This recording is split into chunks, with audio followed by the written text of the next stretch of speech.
Okay. All right. Hi, everybody. This is the NAFIO SIG automation meeting for July 12th. Yes, Alec. Yeah, sorry. Before we start, one logistic comment. As we have a one-off SIG 1 meeting like planned for today in the second half, which overlaps with this call. How are we planning to mitigate that overlap thing? Yes. The other one is a one-off, right? Yeah, Sorry? it's a one-off. It's a one-off, yeah. So my first bullet point here, yes, let's keep it short. Okay. I just had a few things I wanted to discuss. Nobody else had put anything on the agenda. So actually, I'm supposed to be in a different meeting right now, an internal meeting. So I won't make that Arch meeting, and for me, it's better to wrap up as quick as we can. Just to give kind of a status update, right? We for those, we have a lot of people here. We haven't had this many people for a while. We did get 1.0's approval. We tagged it, and it's working all the way through all the use cases that we noted in the TSC call, so very exciting. We do want to do a 1.0.1 release because there are a few little minor glitches here and there that folks have found and fixed. And so I think we'll probably do that either late next week or the following week, probably the following week. The actual press releases and things look like they're still collecting quotes and things like that. And right, every time you get a quote from a company, it has to go through their PR group. So it takes a little while to get like all of that announcement material lined up. So LF is working on that, Sunny's working on that. And so the actual announcement won't go out probably till early August. So we have a little bit of time to just not put in any functionality, but clean up some warts. Very minor things though, only just things that will make the flow work better. So that's what we've done. There's been a few of those fixes. My third point is, so one of the things I think I want to have ready, at least a handful of videos and short presentations for the launch time. And so I am calling for folks to contribute. I have put an issue out there. It's linked in the agenda with some ideas. I'm working on a few of these. Eric is working on one now. And I can share, there's a deck I used. I'll share the video of one I recorded yesterday. I did want to, before we like all embark on creating 10 of these or 15 or 20 of these, I want to make sure people think the format works well. Look at the format of the deck, look at the way I did the video. If that all looks good to people, I used OBS Studio, which is like lets you put your video, overlay it on top of the presentation so that it has a more human presentations. Just with a voiceover, I feel are kind of stale and hard to watch. I mean, personally, I hate watching all videos, but they're all hard to watch, but like it makes it a little bit better when you can see somebody's face. So I prefer to do that, but I know some people don't like to do that. So it's not fixed in stone. You're free to do it however you want, but I will share the way that I did it. And all I ask is that we coordinate topics. So I've listed a bunch of topics. I'll try to put a little more detail in on the ones that I'm planning on doing. But generally, we want to keep these to, 4 or 5 slides and 10 minutes. I don't know if that's always going to be possible, but that's the idea. So any thoughts, suggestions, criticisms, complaints?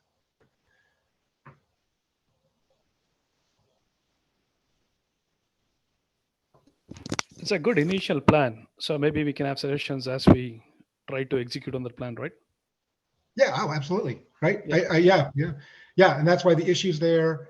this issue here. And so, There's one other thing, okay. at least for me. I want to go review it to make sure some of the things I struggled with or some of the concepts that I'm still not able to grasp. I want to make sure it is actually in the list of things. I'm sure others might have the same. That would be yeah. awesome. Yeah. So I was thinking about this. I have a bunch of things. I have a notes document. I didn't put it on the issue yet because it just needs a little more. It's a little too hard to digest.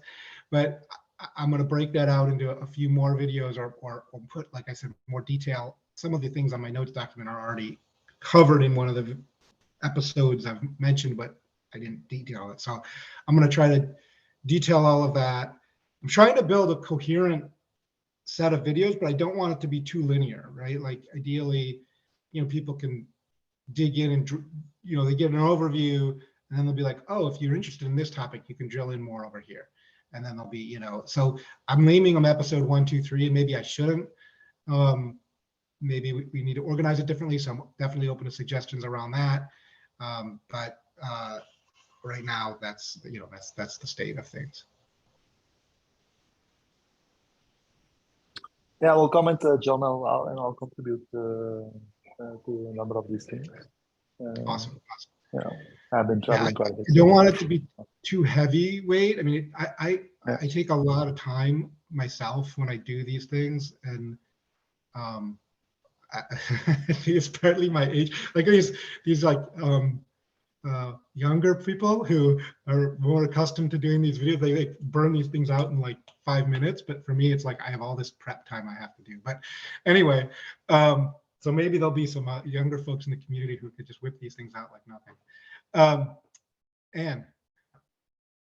Quick question on the topics. I just reread them in GitHub, and it seemed like we're focusing on the package and package specialization, but not so much on the workload.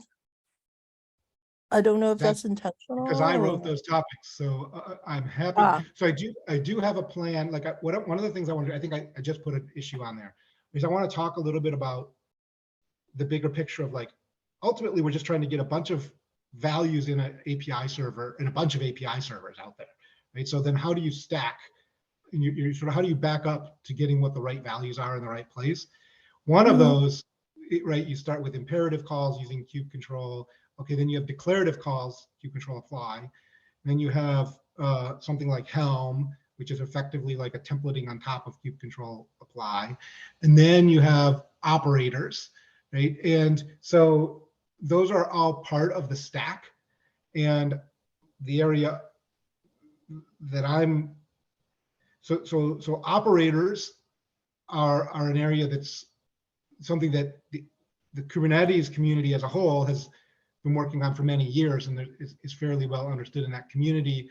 So for me, I'm focused on the sort of backing it up in the area I'm interested in. But all of those pieces are important, right? And there are pieces there are decisions that need to be made, and this is part of my notes that I haven't still unfolded.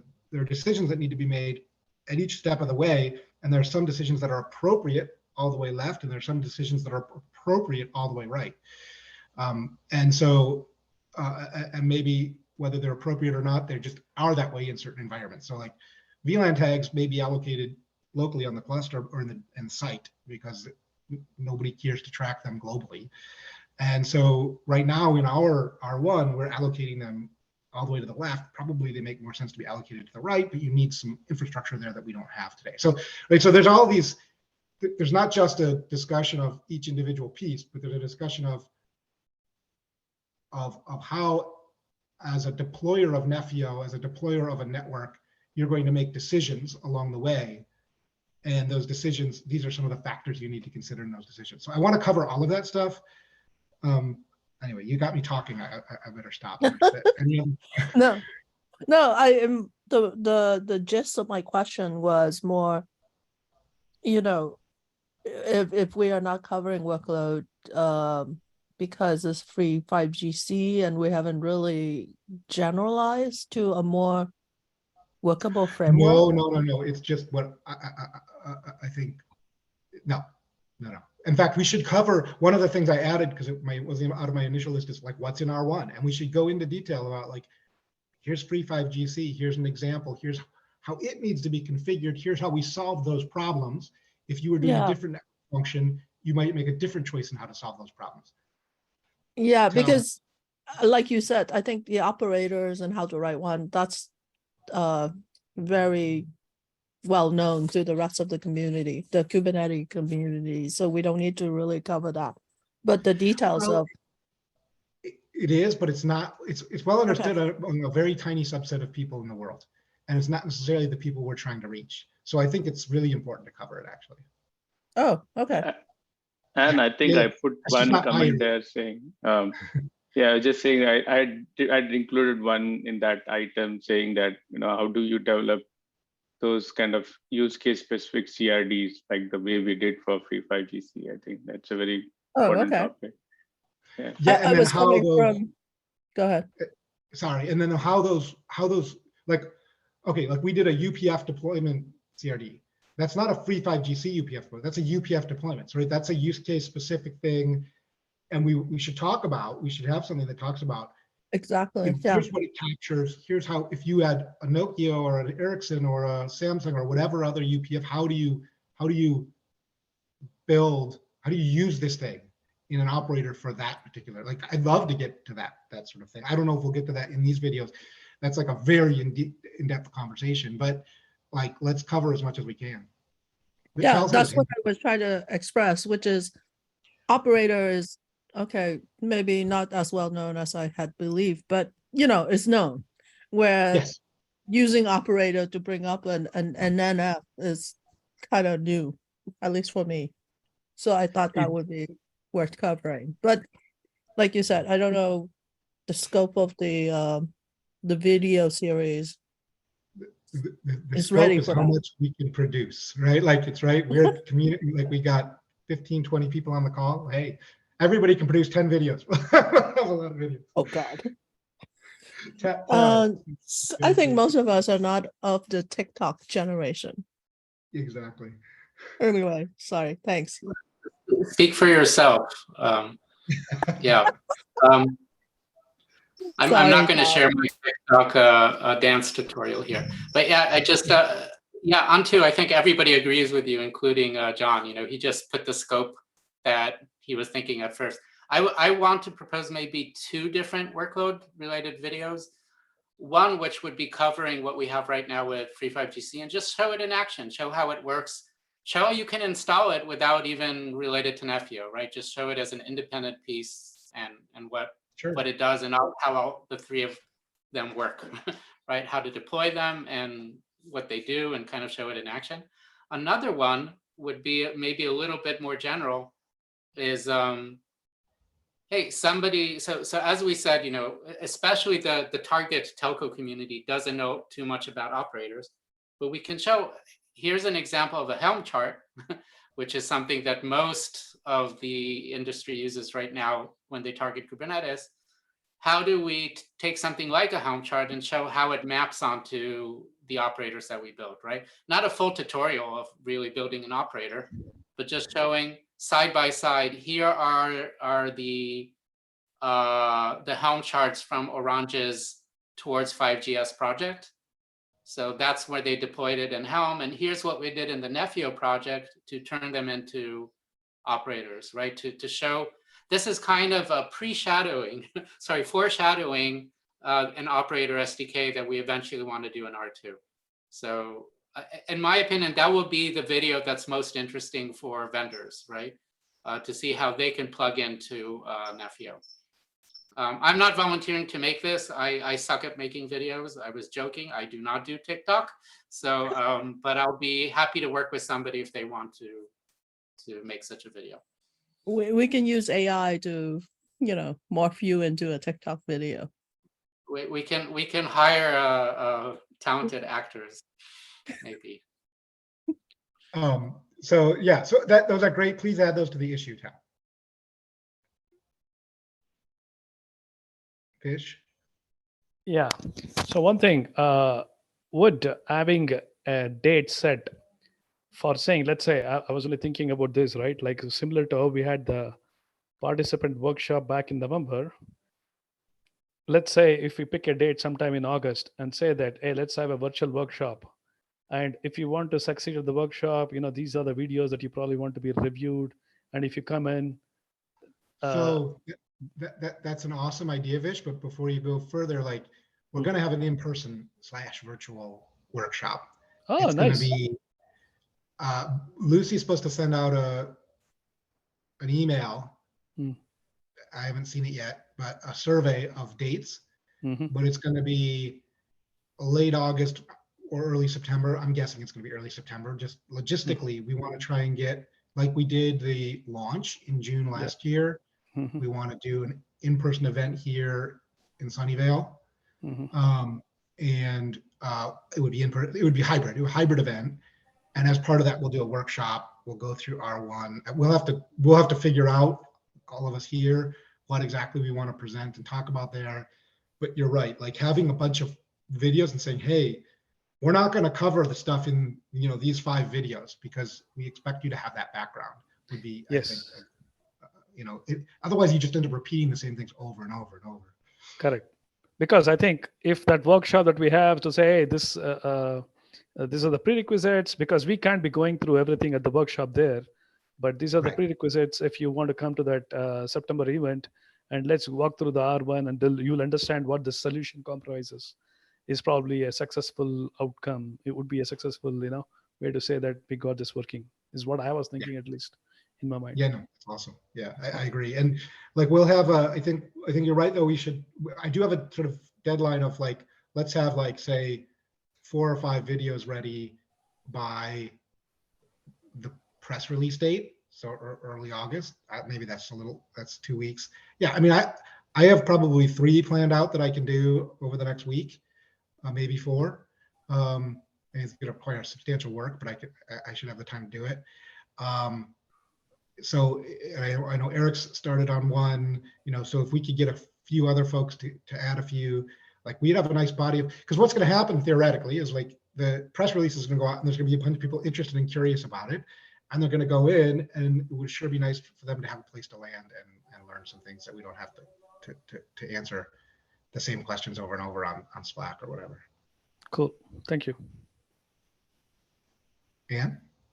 3 things really quickly. First, it would be nice for the workload side if, we collectively can cover free 5GC, but it would be nice if, somebody from Ericsson, Nokia, Samsung collaborate or however you want to do it to cover like how they see that field can be used with their NF, right? It's kind of forward looking, future looking. So just to pull in more engagement is what my goal. That would be awesome.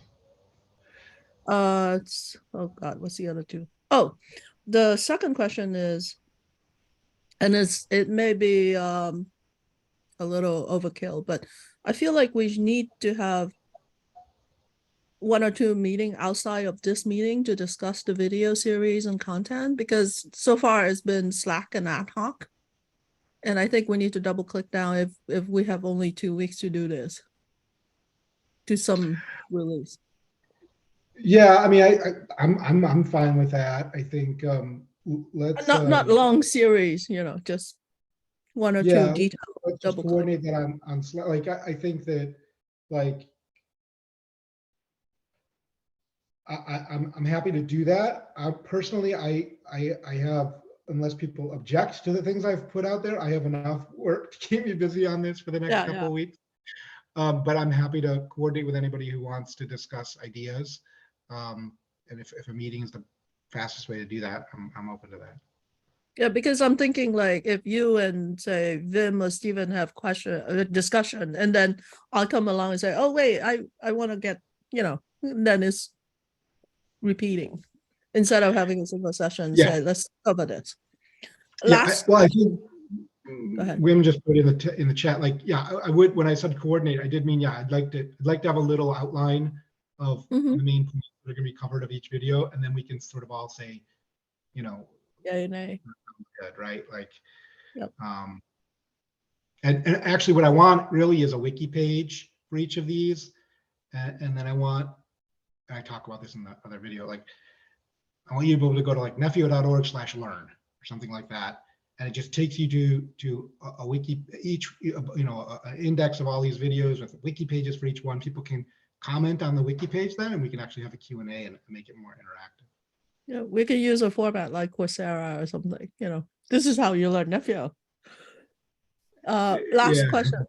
Uh-huh. Last topic I want to raise, and more for thinking for the group, is, and I'm just going by past experience and not trying to be critical, but R1, we kind of made up our own use cases.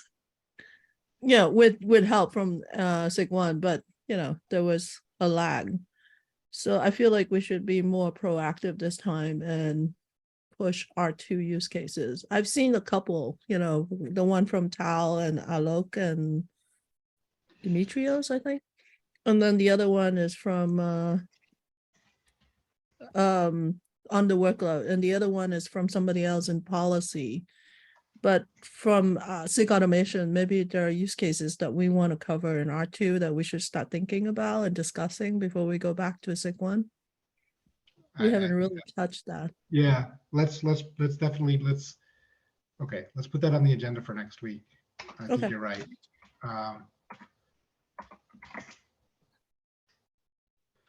That's all. R2 plan. Thanks. I mean, so things like policy, like policy is an important discussion. Anyway, yeah, we should. That's a different topic, and I do want to get going because people do want to join the SIGNet Arch meeting, and I have a different. In fact, the author of that, I forgot the name, said he wants to put policy on the next meeting, the 9:30 meeting. So we'll touch on it. Oh, okay. Yeah, I mean, there's many ways to do policy, so we have to just there's like literally probably 10 different places policy can be relevant at least. And so we're not necessarily going to have the same solution for all of those, or people, we have to integrate with existing ecosystem. So I think that's probably what he's talking about, because we did talk about it some a little bit on Slack, but Yeah. And I'm just worried that, the proposal may not match with our capability or our framework as is, and it may require a lot of work. And if we don't discuss it in depth, we may overcommit again, kind of thing.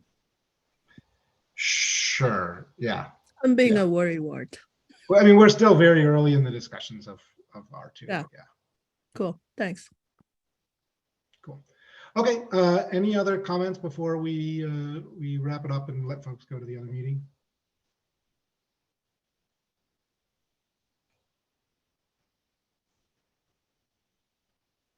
Good question for them. Looks like Are Stephen you has a coming to question. visit? Sorry. I will be, so I will probably be in the summit. I'll be in San Francisco in 2 weeks, but I will, it's for the ITF meeting. So I will be in the city of San, not in San Jose, not in the valley. Yeah, I just But saw I'll be your in the comment city. in the chat. That's why I asked. That's all. Okay. Sorry, John. No, that's okay. So Stephen is suggesting in the chat that we write up an MD for any given video. I think an MD would be fine, or at least an issue. Maybe we create individual issues per video that provides an outline, or a PR with an MD file. But like I'd be fine with just an issue, and then we sort of get thumbs up. I don't want to put too much process in it, because people should be able to produce whatever videos they want. But I don't want us to get delayed by putting too much. But I do think it is smart to coordinate, at least to some extent. Vish. Oh, so Yeah, one we thing just want to avoid overlapping too much. If all of us are doing the same video, that would be kind of bad. quick request too. I mean, we're focusing on videos. I happen to be a person who I have zero patience for videos. I can read a blog post or article much more quickly than that. So yeah, if people want to do that instead, I think that's just as good, in my opinion. We don't have to have them as videos. It could be a walkthrough or.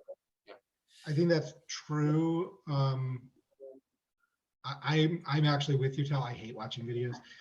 I would much rather read something. It's like I can read it in 1 minute, but then it takes 10 minutes in a video.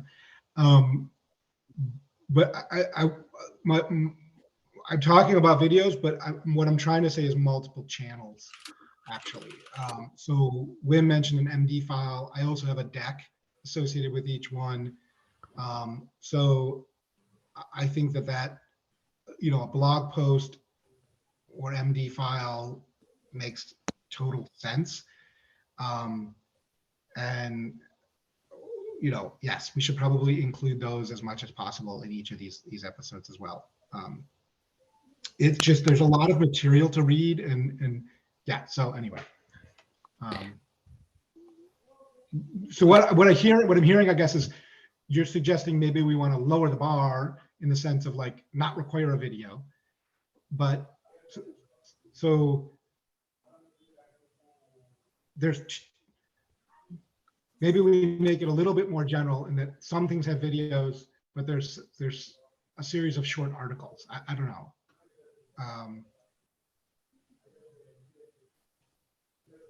Yeah, I don't know. I mean, the wiki site, we don't use it too much. We should probably keep it more updated. I tried to do that a little bit, but yeah, we can collect things under the wiki. In my opinion, wiki has its advantages. It's very easy to fix things like that. Anybody can go and press the edit button. You don't have to do Git PRs and that process. So it might be a place where people can just put some content. I don't know. I just feel they end up becoming just giant dumpsters. Like, like people anybody can go in and throw anything in there, and like it's discoordinated, right? So I'm trying. The whole point of the issue here is to try and give a more organized presentation of the points. I think that we can also do all these other things, but I do want to have somewhere we can point people that's an organized set of materials. Okay, I think we're out of time. So I want to make a quick 10-second comment. So it looks like we are losing the Slack conversations because it's still in some storage thing. So we might want to see what we can do to recover our conversations. So things older than a certain time, unless we pay something like $3,000 a month. Okay, just wanted to bring it up. That's all. Bring it up. I think that it's very expensive, and then LF wants to avoid it. So let's see how it goes. I mean, it's up to the TSC or I don't know. Google funded it, but I think the TSC. There's no board, so I don't know who sets the budget. Like I don't know how that works right now. LF is holding the funds, so yeah, but they don't. They investigate, and it's kind of expensive. But anyway. Okay, maybe we can bring it up at the TSC meeting or something. Yeah, there are open source alternatives to Slack, but okay. Yeah. Thank you. That's all. Okay. Yep. All right. Thanks, everybody. See you later. Thank you. Yeah. Thank you. Right. Bye.